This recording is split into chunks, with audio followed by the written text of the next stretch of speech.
मेरे परिवार के लिए बड़ा ही मनहूस दिन होगा आज। ऐसे मातम की कल्पना तो मैंने भी नहीं की थी। भोर की शांति अचानक से रुदन विलाप में परिवर्तित हो गई। रिश्तेदारों, पड़ोसियों का तांता लग गया। मेरा छोटा भाई और चचेरे ममेरे भाई एक के बाद एक सभी दूर पास के लोगों को फोन लगाकर मेरी मृत्यु की सूचना देने में लगे हैं। आज सुबह 8.45 पर मेरी मौत हो गई।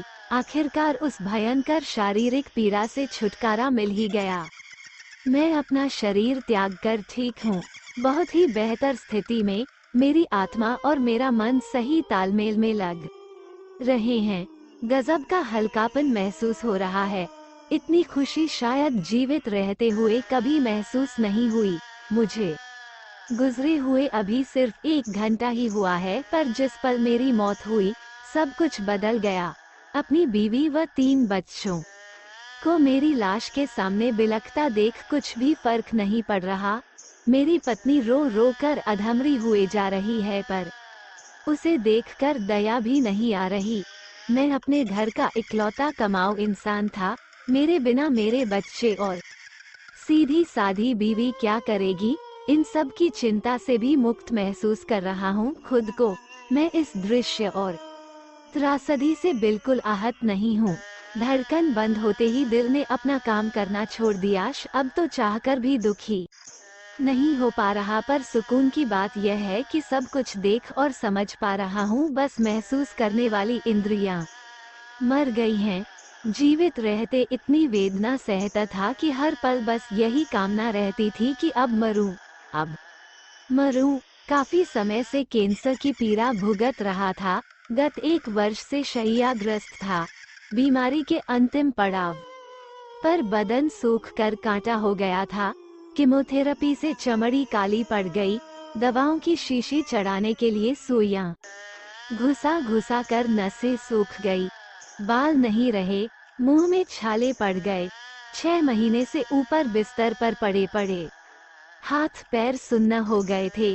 भोजन, पानी, लोग, दीवारें, बिस्तर, कंबल, मेज, पंखा, मुझे कभी कभी देखने आने वाले लोग, मेरे पेशाब की बाल्टी, खिड़की में रखा पानी का गिलास, अलमारी के ऊपर रखी आयुर्वेदिक दवाओं की डिब्बियां, दूसरे कमरे से आती टीवी की आवाजें, रोड पर चलते वाहनों का शोर, सब एक ही पायदान पर आ गए थे। किसी में भी भेद करना मुश्किल था। सजीव निर्जीव सब बराबर हो गया था। आंखें खुल रही थी और सांसें चल रही थी। बस आखिरी 1 महीना सिर्फ पानी की कुछ बूंदों पर जिंदा रहा था मैं। ना जाने कब से पेट में जमा किया छुटपुट ठोस मल में भी तब्दील नहीं हो पा रहा था। दुर्गति की पराकाष्ठा ये थी कि खांसने पर मुंह से और मल करने की चेष्टा से गुर्दों से बचा खुचा खून बाहर आ जाता। ऐसे बुरे समय में कोई क्या जीना चाहेगा। इसीलिए जीने की इच्छा तो जीते हुए ही छोड़ आया मैं। अब तो मेरी खुशी का ठिकाना नहीं है। एक बार फिर स्वतंत्र हूँ मैं, सभी बंधनों से मुक्त। मेरे घर वाले पिछले 1 घंटे से बिलख रहे हैं। सबके चेहरे पर थकावट है। मेरी बीवी तो लगता है बस अब बेहोश ही हो जाएगी। मेरी वजह से पिछली कई रातें जगने व हर सुबह मेरी जड़ स्वरूप काया को देख देख कर आंखें थक गई थी। उसकी मुझसे बहुत प्रेम करती थी, पर क्या मुझे रोज इस हालत में पाकर मेरी मृत्यु की कामना न की होगी उसने। खैर, मेरे क्रियाकर्म के बाद अब जाकर वो चैन से सोएगी। 45 वर्ष की उम्र मरने के लिए कम होती है, पर दुनिया के हर परिवार की तरह मेरा परिवार भी संभाल ही लेगा खुद को। पहले ही क्या कम परेशान हुए वो आए दिन अस्पताल के चक्कर काटने में। महंगी दवाइयों के खर्च ने बची खुची कमर भी तोड़ दी।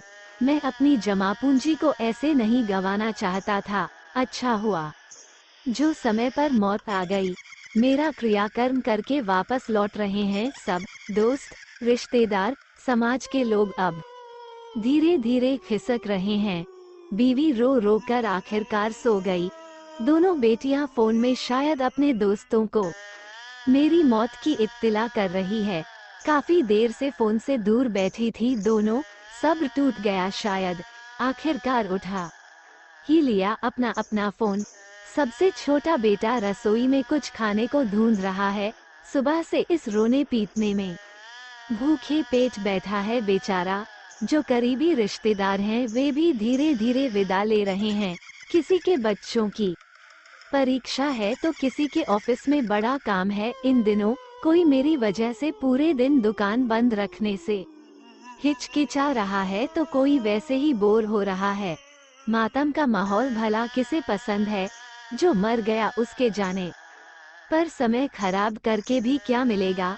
लोग समझदार हो गए हैं, कम से कम मेरे घर वालों को मेरे अच्छेपन की याद दिलाकर उन्हें छाती पीटने के लिए मजबूर नहीं कर रहे।